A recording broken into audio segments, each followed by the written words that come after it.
Yo, antes de comenzar, quisiera, por supuesto, como mexicana, manifestar mi solidaridad con la caravana migrante que en este momento está transitando por el país, y así como está este éxodo y esta caravana, también hay todo un pueblo solidario que está acompañándoles, y bueno, mi solidaridad también desde acá. Agradezco, por supuesto, a la campaña latinoamericana por el derecho a la educación, a Camila y a todas y a todos quienes hacen parte de esta. Para mí es un gusto y un placer estar aquí, y sobre todo también compartir esta mesa con Daisy, con Amaranta y con Janet. Bueno, la posibilidad de reflexionar con ustedes sobre el patriarcado y cómo se hace presente en los sistemas educativos de la región, pero sobre todo que reflexionemos entre todas y todos esta posibilidad de que en la educación radica también la vocación para transformar al sistema patriarcal. Esta es la mirada que desde Claden le dimos al derecho, es decir, el derecho había servido como un instrumento de opresión y de legitimación del propio patriarcado para la exclusión y discriminación de las mujeres, y entonces nos planteamos la posibilidad de darle un giro y comenzar a utilizar el derecho como una herramienta de cambio. Esto mismo es lo que ocurre con la educación, es decir, si la educación ha servido de sostén y reproductor de un sistema heteropatriarcal que oprime, excluye y discrimina a las niñas y mujeres y a poblaciones en sus más amplias diversidades sexogenéricas, ¿cómo hacemos ahora para construir pedagogías transformadoras y emancipadoras en América Latina y el Caribe? No es una tarea fácil ante la normalización y socialización de la cultura patriarcal dominante, caracterizada por ser transmisora de la desigualdad de género, por lo que la educación ahora tiene que dar un giro completo para que sea el motor de la transformación de la ciudadanía en claves de igualdad, equidad y justicia social. ¿Por qué es urgente y necesaria la despatriarcalización en la educación? Las mujeres somos la mitad de la población mundial. Sin embargo, esta igualdad cuantitativa no nos ha colocado en igualdades sustantivas, es decir, vivimos en un mundo donde las niñas y las mujeres ocupamos el 70% de la población pobre, o sea, personas cuya vida depende de menos de $1 al día, según datos del PNUD, donde el 90% de las familias pobres están encabezadas por una mujer, donde las mujeres son únicamente propietarias del 1% de las tierras, o donde las mujeres suponen 2/3 de la población analfabeta. En una sociedad patriarcal y heteronormativa, las relaciones de género se basan en estructuras de reparto del poder desigual. Este sistema se sirve de diversos mecanismos que normalizan la desigualdad. Entre los más significativos tenemos, por supuesto, a la educación, los medios de comunicación, la socialización familiar, la cultura, las tradiciones, las religiones y el derecho mismo. Todo esto en su conjunto constituye la estructura y el sistema que sustentan al heteropatriarcado y con ello las desigualdades y violencias que genera. Es decir, la desigualdad y la violencia que vivimos las mujeres es estructural y es sistémica, porque existe todo un sistema y una estructura social, política, económica, cultural, jurídica, etcétera, que promueve, permite, genera la desigualdad y la violencia contra las mujeres. Entonces nos preguntamos, ¿qué ha pasado en los últimos años en que se han emprendido acciones para supuestamente abatir la desigualdad y erradicar la violencia contra las mujeres? ¿Por qué ha fallado el sistema en generar condiciones de igualdad y garantizar una vida libre de violencia para las mujeres? Porque justamente no se ha atacado al sistema que produce esas formas de dominación y de exclusión, es decir, no hemos hecho las transformaciones profundas en el derecho, en la cultura y, por supuesto, en la educación. Irene Martínez Martín desarrolla una reflexión muy interesante en su texto Construcción de una pedagogía feminista para una ciudadanía transformadora y contrahegemónica. Y de ahí tomo algunas reflexiones para considerarlas acá con ustedes. Nos dice Irene, desestructurar y romper con estos mecanismos de socialización de la cultura patriarcal implica Primero, visibilizar, tomar conciencia y revisar nuestra posición dentro de esta citada estructura, desde dónde nos posicionamos. Un poco esto ya lo habló hace un momento Luna, ahorita lo abordó también un poco Amaranta, desde dónde nos movemos y desde dónde nos posicionamos. Analizar y deconstruir los diversos imaginarios patriarcales y sus mecanismos de normalización. Y tercero, reconstruir y proponer nuevas formas de ser, saber, estar y hacer ciudadanías, desde la equidad, la igualdad, la libertad y la justicia social, en que éstas sean alternativas a la desigualdad y a la violencia. En este proceso de revisión crítica constante del sistema patriarcal, la educación ocupa un lugar fundamental.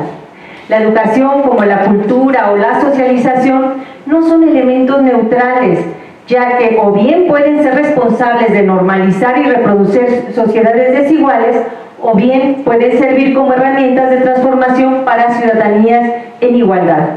En este sentido, y siguiendo a Irene Martínez, partimos del entendimiento de una educación como práctica de libertad. Parafraseando a Freire, hablamos de una educación que sea capaz de visibilizar las desigualdades, tomar conciencia sobre ellas, romper con los mecanismos de su normalización y crear, generar y construir alternativas de acción. En estos términos, una educación como práctica de libertad se define también como feminista en la medida que transforma y apoya relaciones sociales, humanas, en igualdad y con justicia social.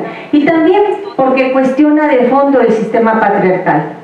En este sentido, una educación como práctica de libertad y feminista es una educación que no reproduce los mecanismos que relegan a las niñas y a las mujeres a los espacios privados, al trabajo infantil doméstico, a los matrimonios y embarazos no deseados, a las tradiciones culturales dañinas y machistas, a los trabajos informales infravalorados, al abandono de las escuelas o a la dificultad de acceder a puestos de liderazgo. Así es como la educación se convierte en una poderosa opción de cambio al buscar, defender y proponer la construcción de relaciones de género basadas en la equidad como camino para la igualdad y generar alternativas de acción ante los mecanismos de reproducción de estas desigualdades.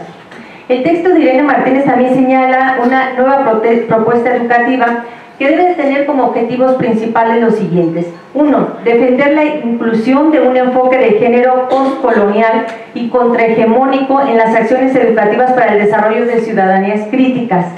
2. Deconstruir los elementos que normalizan las relaciones desiguales entre hombres y mujeres. 3. Promover estrategias para la construcción de nuevos imaginarios de ser hombres y de ser mujeres.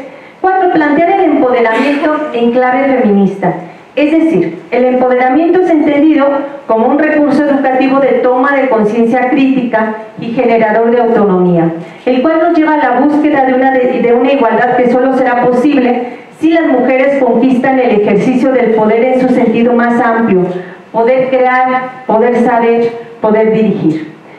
Proponer la formación del profesorado en clave de género como elemento necesario para desarrollar una pedagogía transformadora y emancipadora.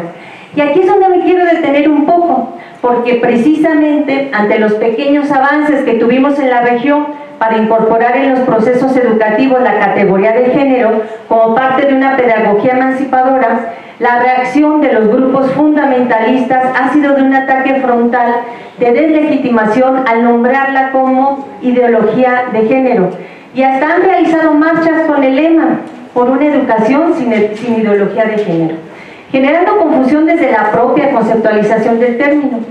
Revisemos primero el concepto de género, que surge como categoría política en los años 70 para diferenciar lo biológico, el sexo del género, una construcción sociocultural del deber ser mujer y hombre. Y aquí yo recojo un texto de Marta Lamas. Ella recupera un experimento que se hizo en Stanford, en un hospital, en donde les pidieron a gente de la comunidad durante una semana que acudieran a un hospital donde estaban niñas y niños recién nacidos, y les pidieron que hicieran anotaciones de lo que veían de esa niña o de ese niño respecto a su comportamiento.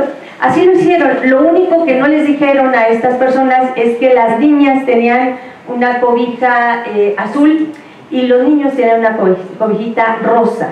Entonces, claro, ellas lo que anotaban era lo que creían ver en esa niña o niño solo por el color de la cobija, ¿no? Entonces, de las niñas, de lo que ellas creen que eran niñas, decían, esta es una niña tranquila, no llora, no grita, es una bebé muy bien portada, ¿no?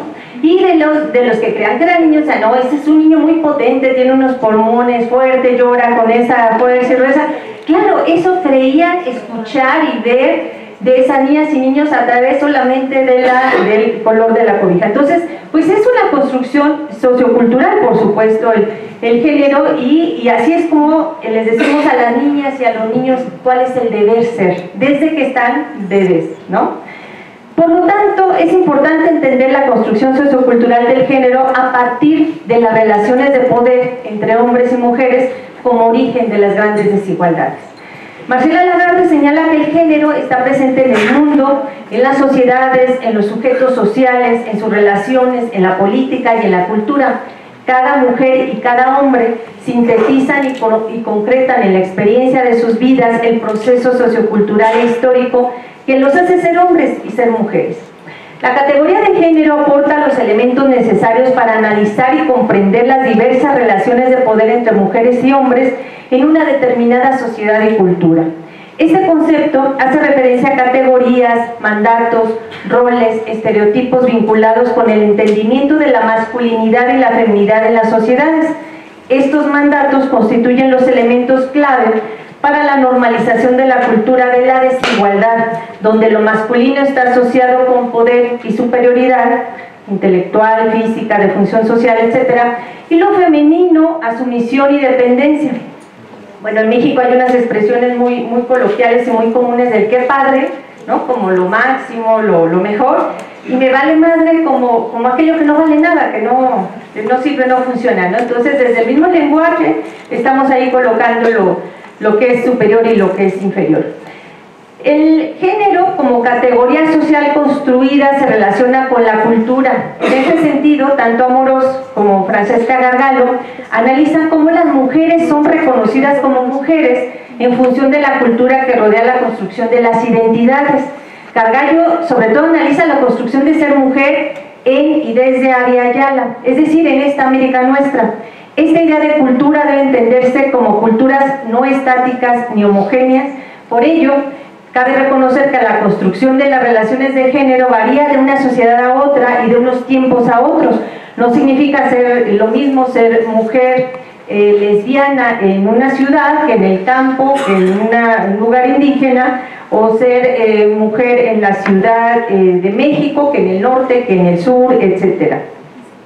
Para contrarrestar la idea de la homogeneidad cultural surge otra manera de entender la construcción de la desigualdad a partir del cruce de diversas dominaciones derivadas del género, la clase, la etnia, el lugar geográfico, la preferencia sexual, etc. Este cruce de dominaciones es definido desde el pensamiento de la interseccionalidad y la transculturalidad. Este pensamiento entrelaza todas las formas de opresión, creando un sistema de múltiples formas de discriminación, tratando de evitar de este modo visiones parciales, etnocéntricas y homogéneas.